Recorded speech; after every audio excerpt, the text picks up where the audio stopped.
രക്തക്കൊഴലുകളിൽ block മൂലം ഉണ്ടാകുന്ന സ്ട്രോക്കിൻ്റെ ചികിത്സാ രീതികൾ എന്താണെന്ന് ഇന്ന് നോക്കാം. എൻ്റെ പേര് ഡോക്ടർ ജിതിൻ, രാജഗിരി ആശുപത്രിയിലെ കൺസൾട്ടൻറ്റ് ന്യൂറോളജിസ്റ്റാണ്.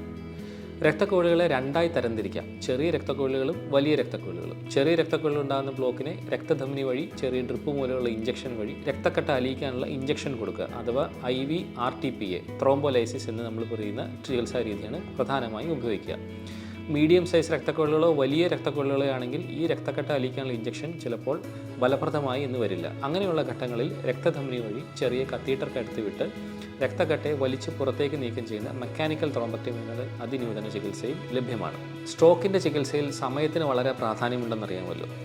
ഗോൾഡൻ അവേഴ്സ് അഥവാ ഒരു 4.5 മണിക്കൂർ മുതൽ ഒരു 6 മുതൽ 10 മണിക്കൂർ വരെയൊക്കെയാണ് നമുക്ക് ഈ പല ചികിത്സാ രീതികളും ചെയ്യാൻ പറ്റുന്ന സമയപരിമിതി. വലിയ രക്തക്കൊഴലിൽ ബ്ലോക്ക് ഉണ്ടാകുന്ന രോഗികളെ നമ്മൾ ആദ്യമായി കത്തീറ്റർ അഥവാ രക്തധമനി വഴി ചെറിയ ട്യൂബുകൾ കടത്തിവിട്ട് ഈ ബ്ലോക്ക് വലിച്ചു കളയുന്ന ചികിത്സാ രീതിയാണ് ചെയ്യുക. ഇതിനായി രോഗിനെ കത്തീറ്റർ ആൻജിയോഗ്രാം ചെയ്യുന്ന കാത്ത് ലാബുകളിലോട്ട് കൊണ്ടുപോകുന്നു. അവിടെ ചെറിയ രക്തധമനി വഴി കത്തീറ്റർ കടത്തിവിട്ട് ഉപകരണങ്ങളുടെ സഹായത്തോടു കൂടി ഈ ക്ലോട്ടിനെ വലിച്ചു നീക്കം ചെയ്യുന്നു. ഇതിനാണ് മെക്കാനിക്കൽ ത്രോംബക്ടമി എന്ന് പറയുക.